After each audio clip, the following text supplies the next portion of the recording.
Hey everyone, this is Disc Junkie, and today I'm here to show you two versions of the Texas Chainsaw Massacre. And this is the newly released 40th anniversary edition from Sweden. It's available on both Blu-ray and on DVD. Basically the same in terms of covers, but I still wanted to show you both of them.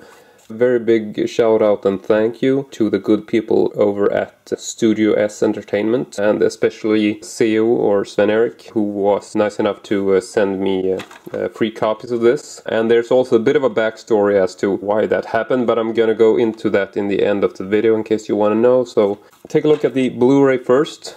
Just a regular Blu-ray keep case, however the artwork has been quite updated, also exclusive to the Swedish version. They decided to go with the Swedish title, which I thought was kind of cool because for several years all of the editions have sort of used the American title, which, you know, I don't mind. I love the Texas Chainsaw Massacre as a title, but I do feel a bit nostalgic about seeing the Swedish title version on a cover because it's been such a long time since that happened.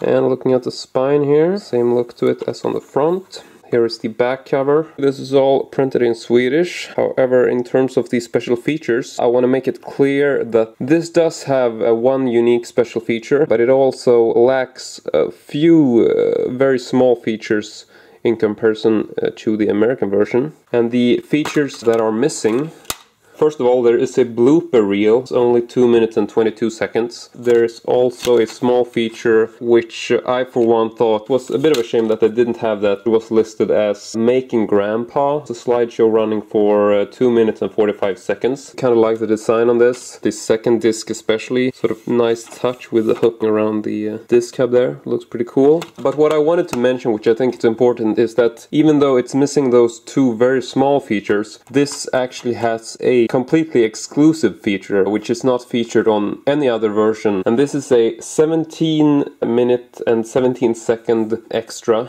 Guess we have to give you a bit of a backstory. In Sweden there's a lot of history to this movie. It was banned back in the 80s, and this sort of started the whole video violence craze here, and there were a lot of movies that got banned. So for the 40th anniversary there was a special screening of the movie here in Sweden where they invited Gunnel Arbeck, the former head of censorship, I guess you would say, and they sort of have like a debate between the former head of censorship and Sven-Erik, who sent me this, or, you know, who set this up for me. And this exclusive feature is just a video recording showing that particular debate that they have. You know, obviously that is something that I think could have been interesting for people in America or UK or whatnot, but sadly that feature is not subtitled. Even so, very cool that they went with a completely fresh design on this. The reason for why I got this for free, for one thing, I am reviewing them, so that's always something. And looking at the DVD version here, like I said, exactly the same design apart from, you know, some minor differences, just logos and whatnot. And discs are also exactly the same. A little bit of a downer that the interior of the case is just like this generic place to add ads basically for other movies, and that's, I don't know, I always think that's a bit boring. But even so, I was really happy to get this because I actually had a bit of a part in this. I'm not trying to brag or anything, but I just wanted to clarify why I think this is such a cool release to have for me. And that is because 1 or 2 days before they were sort of talking about releasing it, I got a message on Facebook from Sven-Erik, who, you know, is the head of Studio S, because we've talked in the past and he knows I'm a big TCM fan and whatnot. So he said, like, here's a picture, and he sent me a photo, and he wanted to show me because it was like a sneak peek of the upcoming artwork for this release. So I got this picture of the cover, which was basically exactly the same as this, except that they had a completely different saw on the cover. And I was like, okay, it's a very cool cover, I love the graphics and all that, but please tell me you're gonna do something about the saw, because I mean, you know, as you can see on the right here, it's not the right saw at all. And I just thought it was such a shame that they didn't have the proper saw on the cover, and he told me it would be cool to change it, but we just don't have the time, and we're sending this to print tomorrow. We tried looking for a good picture of it, but we couldn't find one that was high enough quality, and yada yada yada. It's kind of late for that now, basically. And I was like, is there anything I can do? What if I get you a picture of the proper saw?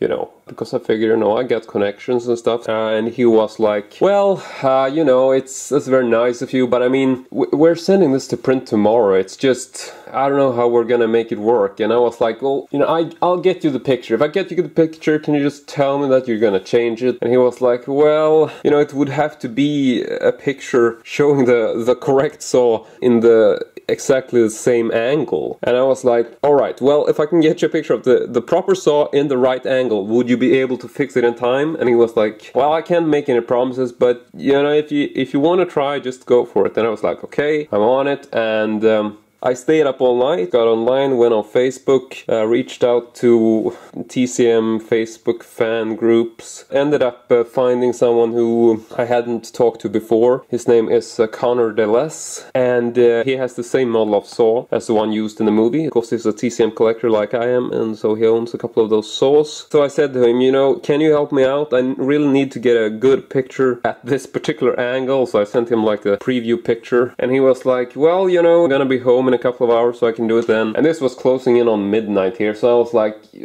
okay, well, I'll stay up. And we managed to send the new pics to Studio S, and they changed it. So they were photoshopping it at the last minute, changed the saw. So this is really cool for me, you know, knowing that I had a part in making this cover what it is. Very close to my heart just for that reason. And as a thank you for the work that Connor and I did, we both got free copies. And also, which I think is especially cool, is that if you actually look on the back cover and check out the fine print, it says thank you to Connor Deles and Oscar Falk, which is me, of course, for the help with the cover. And you know, it was a very nice gesture to have my name part of the fine print on this. I always wanted a special thanks, like, you know, in movie credits or something. That's a bit of a childhood dream, I guess. But yeah, that is the story of how I ended up getting free copies and sort of being a part of how the cover ended up looking. I want to say thank you very much for watching, and as usual, I always hope to see you all next time.